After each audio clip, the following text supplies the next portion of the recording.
In 1913, the See of Ajmer was erected, and Monsignor Fortunat Henry Como, OFM Cap, was appointed its first bishop on May 22, 1913. He was all things to all men. Bishop Como loved everybody as his own, the poor as well as the rich. Everyone was attracted to his natural dignity and personal charm.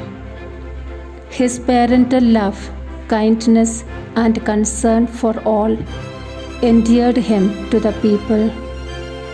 He had great love and compassion for the suffering, the orphans, the neglected, the marginalized, and the most abandoned.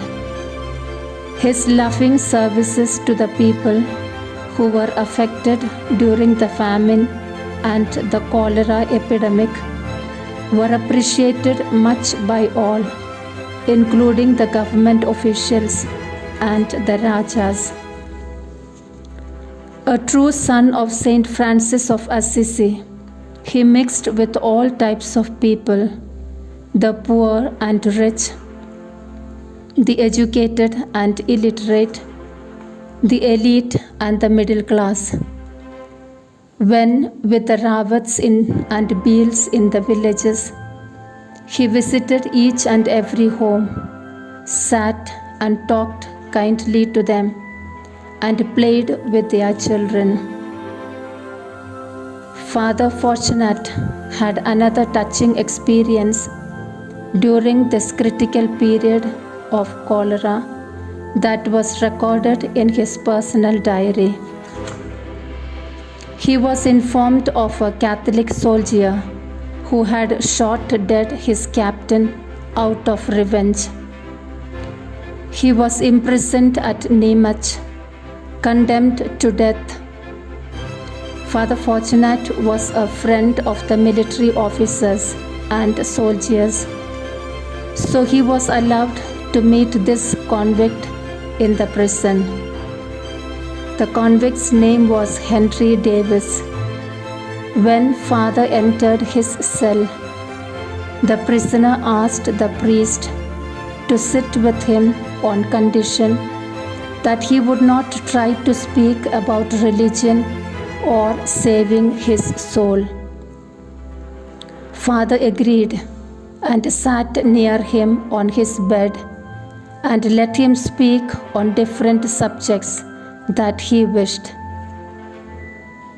The man spoke about many things, but said nothing about himself. Father Fortunat promised to meet him again and to bring some books and newspapers for him to read, and shook hands with him. He visited him several times a week and talked to him with extraordinary kindness and patience. But he always kept silence about his own life. Even then, Father was not disappointed. When Father tried to talk to him about settling his spiritual affairs, Davis kept silent or laughed at Father. He had no regret at all of his great crime.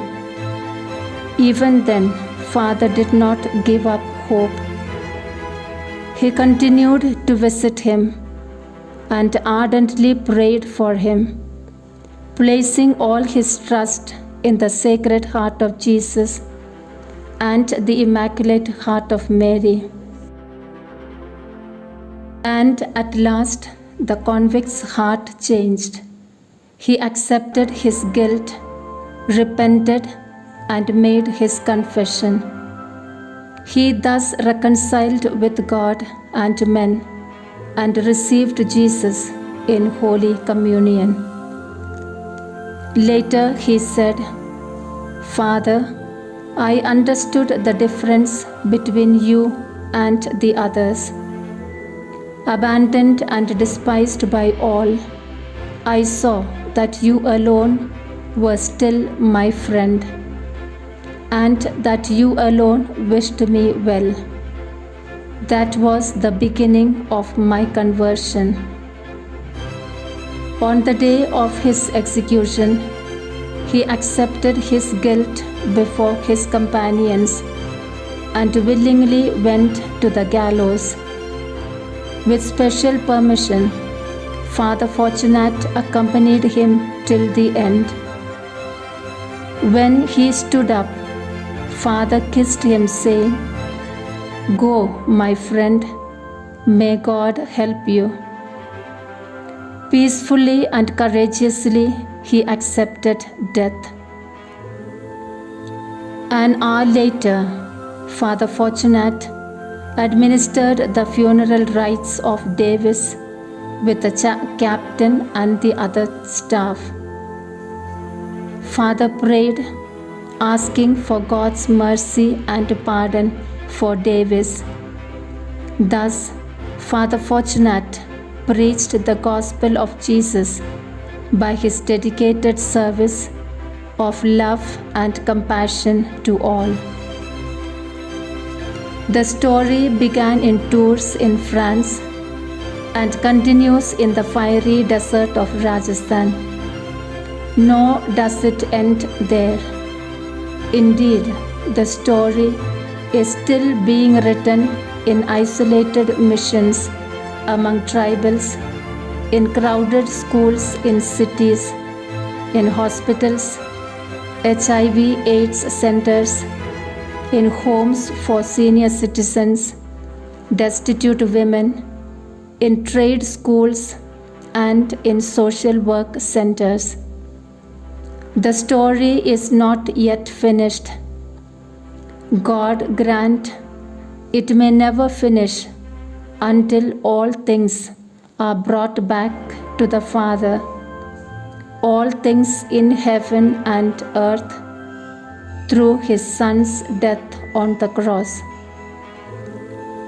And as far as they can help, through his Son's simple collaborators, the Mission Sisters of Ajmer.